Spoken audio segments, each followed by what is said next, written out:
Assalamualaikum warahmatullahi wabarakatuh. Selamat pagi menjelang siang, dimanapun kalian berada. Kita berjumpa kembali di pertemuan keberapa ini, lupa sudah saya. Pada mata kuliah Psikologi Masyarakat Petani.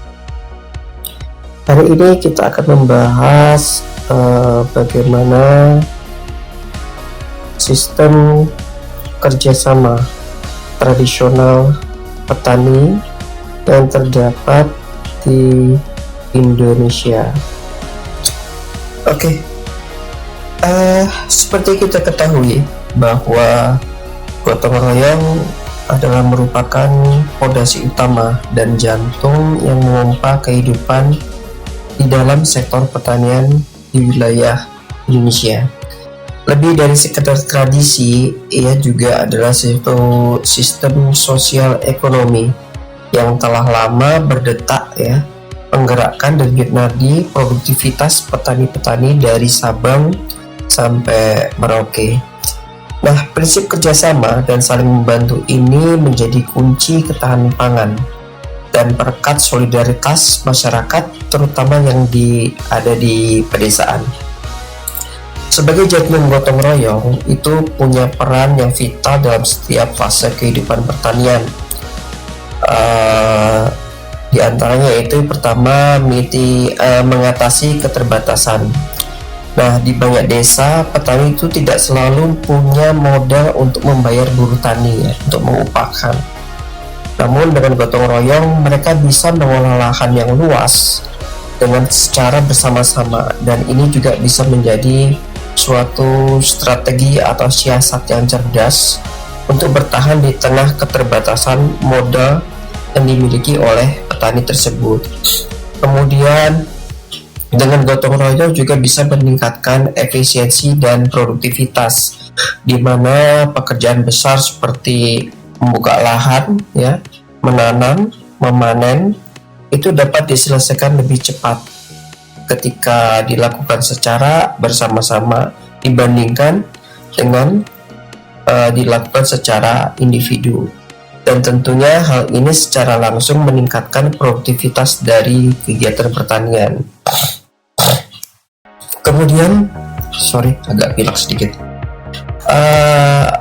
Gotong royong juga memperkuat ikatan sosial.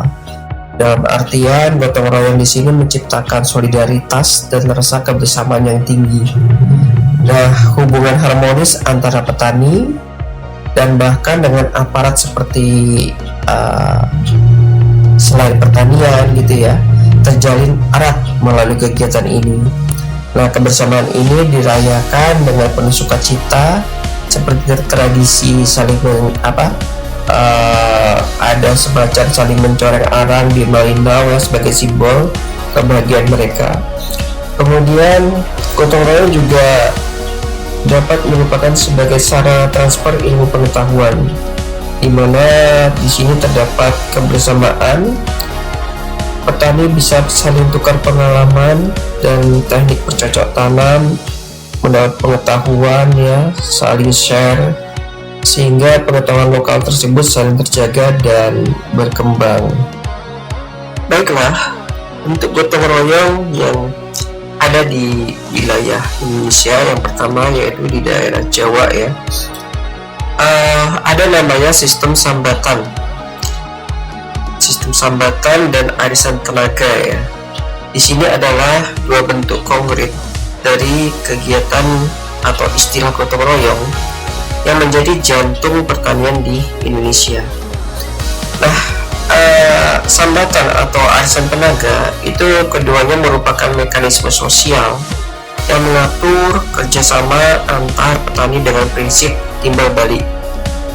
Nah, sambatan itu dilakukan tidak pakai upah jadi tidak ada sistem upah yang disimbolkan dengan uang Di sini adalah inti dari mutlak yang membedakannya dari sekadar kerja buruh tani biasa. Nah, inilah yang membuat sambatan begitu istimewa dan menjadi fondasi yang kuat bagi kohesi sosial. yang terdapat di masyarakat pedesaan khususnya daerah Jawa. Poin krusial dari apa yang harus kita pahami dari Sambatan bukanlah kerja gratis ya, karena mentang-mentang nggak diupah disebut kerja gratis gitu nggak. Justru sebaliknya, ia adalah suatu sistem pembayaran yang menggunakan mata uang yang sifatnya sosial ya, yang nilainya itu jauh lebih tinggi daripada uang, yaitu adanya timbal balik ya, kemudian adanya kepercayaan, dan adanya rasa kewajiban moral. Nah, di dalam prinsip Sambatan ini mengandung prinsip-prinsip yang pertama, yaitu menjaga martabat dan kesetaraan. Di sini apabila si petani itu menggunakan sistem upah, hubungan akan berubah menjadi hubungan majikan dan buruh kan, kalau dia menggunakan sistem upah. Nah, ini tentunya menciptakan jarak sosial. Nah, kemudian di dalam Sambatan, semua orang itu adalah sederajat. Yang satu dibantu hari ini, besok bisa jadi dialah yang akan membantu. Nah, berbeda dengan sistem upah, di Sambatan tidak ada yang lebih tinggi atau lebih rendah. Paham ya? Kemudian prinsip kedua, adanya keterbatasan ekonomi masyarakat agraris tradisional ya.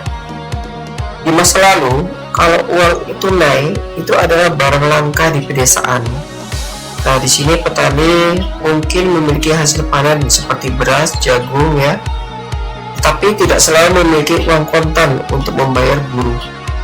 Nah, dengan metode Sambatan dianggap suatu solusi cerdas untuk mengatasi pekerjaan besar ya, tanpa mengeluarkan sepeser uang. Cukup dengan menyediakan makanan dari hasil sendiri. Kemudian prinsip ketiga yaitu dapat memperkuat ikatan memperkuat ikatan bukan transaksi ya. Kalau uang itu bersifat final, setelah dibayar urusan selesai. Nah, tidak ada ikatan lanjutan. Sebaliknya, hutang budi dalam Sambatan itu justru menciptakan ikatan yang berkelanjutan. Nah, jaringan kewajiban moral inilah yang membuat komunitas menjadi solid dan saling bergantung secara positif.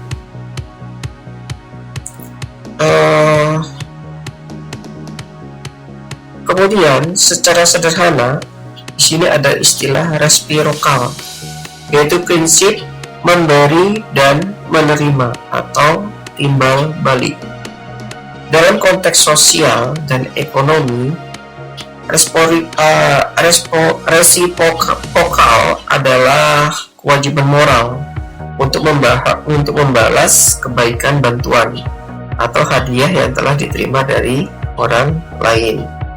Dalam sistem sosial tradisional seperti yang kita bahas sekarang, resiprokal bukan sekedar transaksi ya, utang piutang biasa.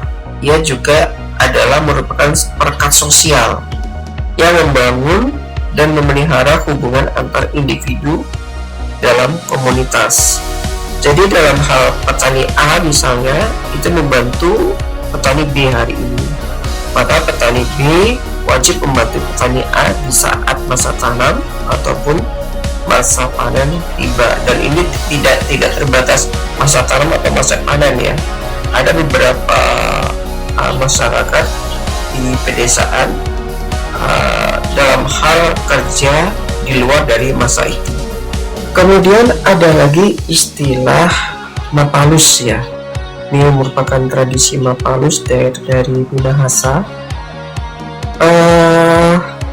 Mapalus itu adalah suatu sistem gotong royong tradisional yang di Minahasa di Sulawesi Utara. Di sini lebih dari sekedar aktivitas kerja bersama ya. Ia adalah local spirit and local wisdom, semangat dan kearifan lokal ya, yang menjadi fondasi kehidupan sosial dan ekonomi bagi masyarakat Minahasa. Mapalus itu memiliki cakupan yang sangat luas dan terintegrasi ya, Berbeda dengan sistem yang mungkin hanya fokus kepada pertanian, Mapalus itu merambah ke semua sendi kehidupan. Ada ekonomi, baik itu kegiatan tani, nelayan, dan lainnya, sosial ya, ada mungkin hajatan, duka atau membangun rumah, bahkan hingga ke ranah spiritual dengan kerukunan umat beragamanya.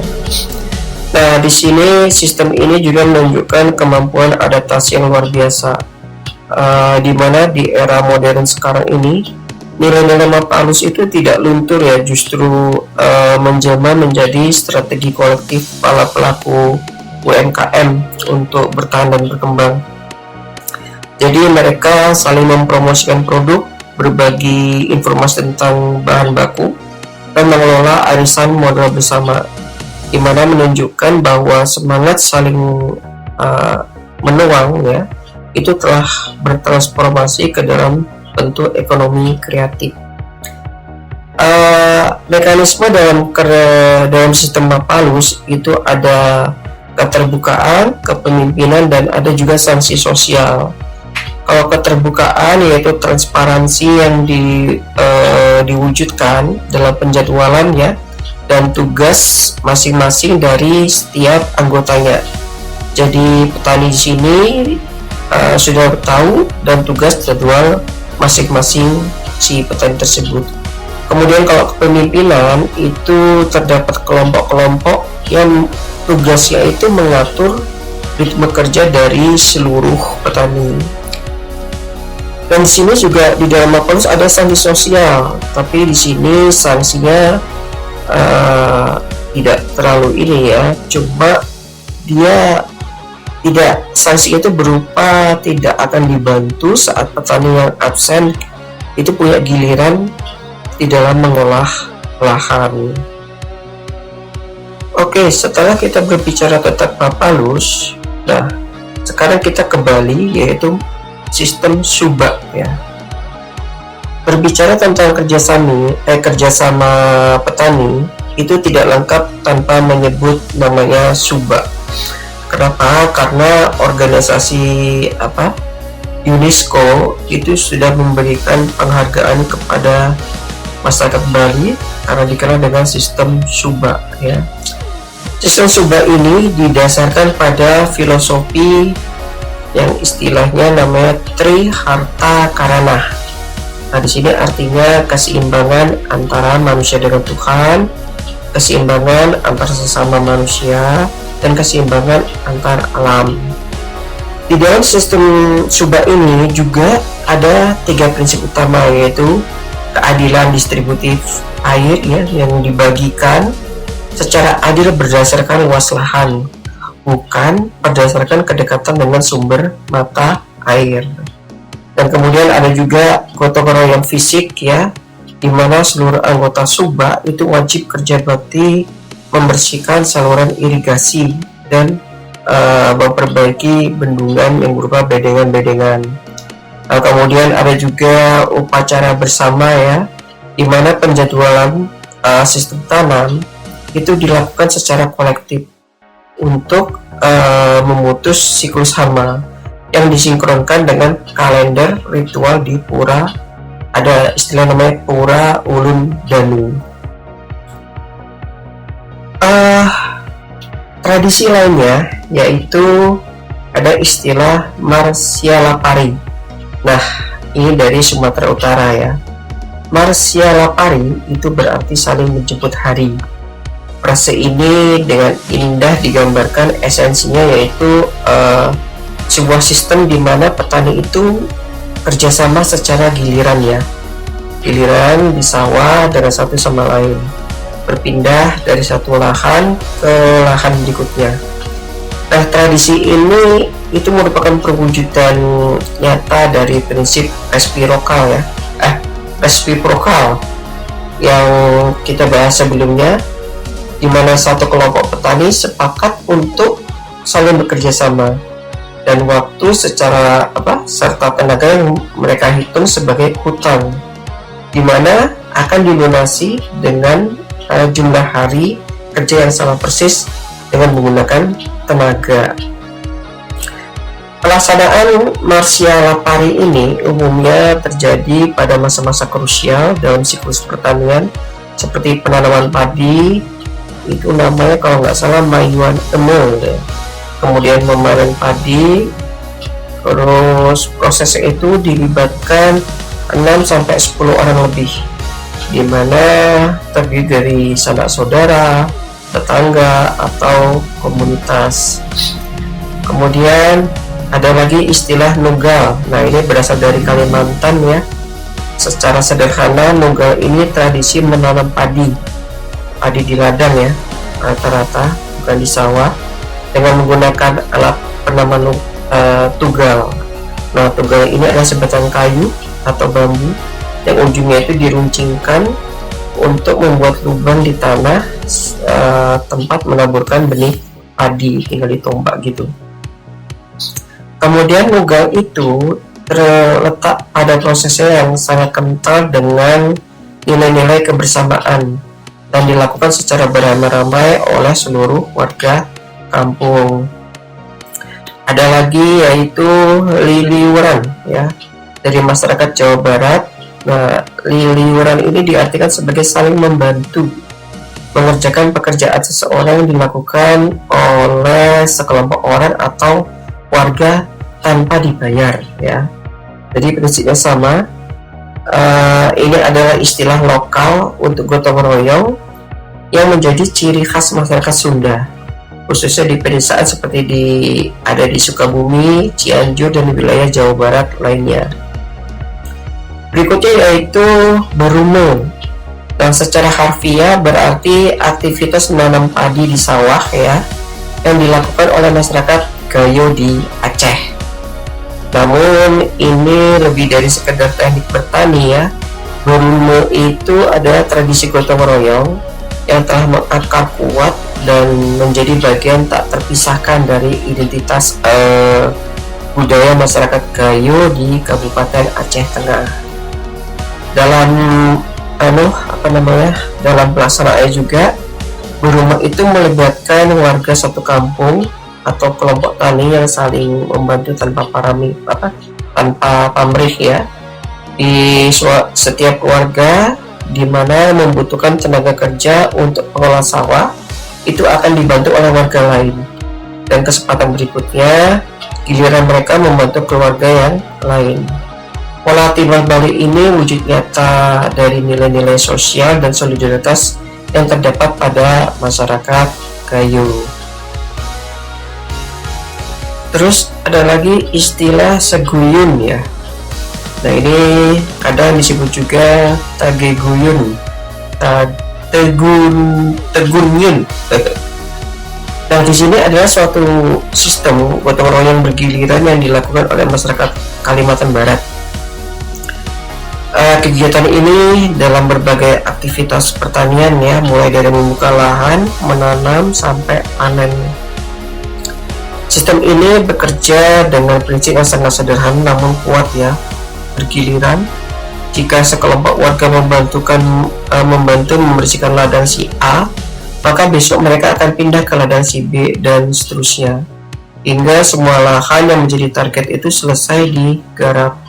Dengan cara ini, pekerjaan berat di ladang itu menjadi lebih ringan dan lebih cepat selesai karena dikerjakan secara bersama-sama dalam jumlah yang banyak. Berikutnya ada lagi namanya mabulele ya, yaitu suatu gotong royong dalam bidang pertanian yang dilakukan oleh masyarakat Mamasa di Sulawesi Barat ya. Secara sederhana, masyarakat setempat menyebutnya sebagai arisan tenaga ya. Istilah lainnya ada baku bantu yang berarti saling membantu. Nah, dalam sistem ini sekelompok petani itu bekerja sama secara bergiliran mengerjakan sawah milik anggota kelompok, mulai dari tahap penyemaian hingga penanaman. Jika hari ini mereka bekerja di sawah A, maka besok mereka akan pindah ke sawah B, dan seterusnya sehingga semua lahan itu menjadi selesai digarap. Demikian pula ada istilah Marsialap ya, Marsialap Ari atau Barandep ya, Besau, Sumatera Utara, Jambi, Bangka. Nah, di sini prinsipnya sama, yaitu membantu mengerjakan sawah secara bergilir, yang mana balas jasanya itu bukan uang, melainkan tenaga yang di kemudian hari itu dan jamuan makan dengan prinsip yang sama.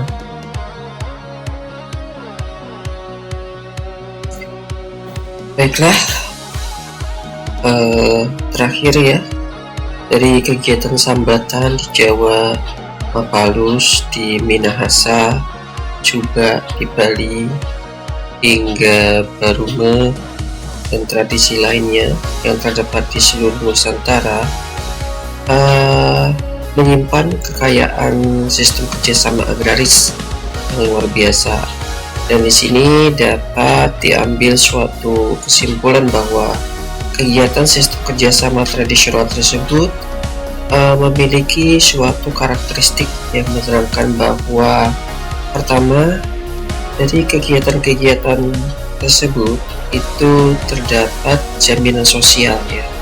Jaminan sosial di sini merujuk kepada di mana terdapat kepastian utama, yaitu terhadap petani-petani kecil yang tidak memiliki modal ya, namun dapat bertahan hidup mesti dengan sumber daya yang terbatas, yang dibantu oleh petani-petani lain dengan berbagai istilah ya yang dimiliki pada setiap wilayah pedesaan di sekitarnya. Kemudian terdapat juga efisiensi kolektif, di mana kolektivitas terbukti lebih efisien daripada kerja individu, terutama dalam hal pengelolaan lahan yang sangat luas berhektar-hektar, yang biasanya kalau dikerjakan sendiri membutuhkan waktu yang sangat lama.